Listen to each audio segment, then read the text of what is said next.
Hi, Michelle and Michael. I with Asian Feed. It's great to be with you today. Hi, Michael. Good to see you. So, just starting off, this series features all Asian talent, both in front of and behind the camera.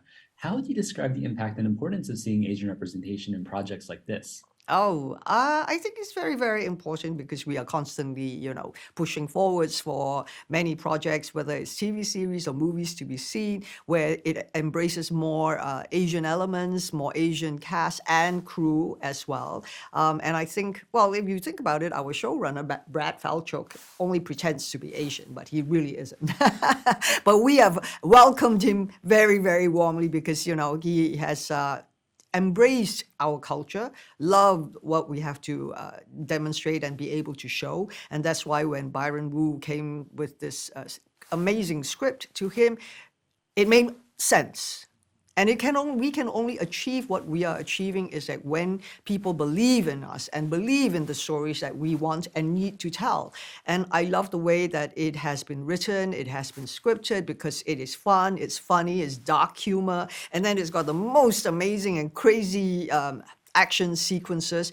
But also, thanks to Kevin and Nugent, our directors, Jenny, our casting director, brought together an amazing ensemble of young actors, literally from around, not just in America, but from around the world.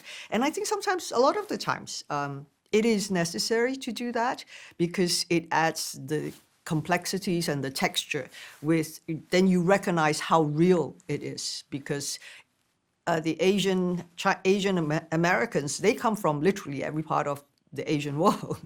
So it is great to be represented like that. But on such a platform where we don't take each other too seriously, we learn to laugh at ourselves, we learn to laugh with you and laugh and have a good time while we're doing some of the craziest things. Absolutely. And you starred in so many iconic roles throughout your career. What should fans of your past work be excited to see in the series? Oh, I think for this one, it is quite a new role, a new approach, because in the last time you saw me as a mama role was in Everything Everywhere All at Once, where she was a very frazzled mother who has no clue what's going on and just trying to keep her life together. But in this one, Mama San is I think she's a very, very Chinese Asian mother, where they use their brains rather than their brawn. And here, she comes from a very complex environment where she was the wife of one of the lead head of triads in back in Asia, and and she always believed that the narrative doesn't always have to end with fighting and killings and assassinations. It doesn't have to end with blood. But unfortunately, her husband and her did not see eye to eye because I think the end of their relationship came when he turned their son into a killer, and he was just a young boy at that time. So she decided, I have to save at least one of my sons. And so the only agreement that she could strike with the ex or husband was like, I keep one and you can take the other. Otherwise, they both stay. So it's so tough. I mean, mothers never like to leave any of their children behind, or anybody behind for that matter.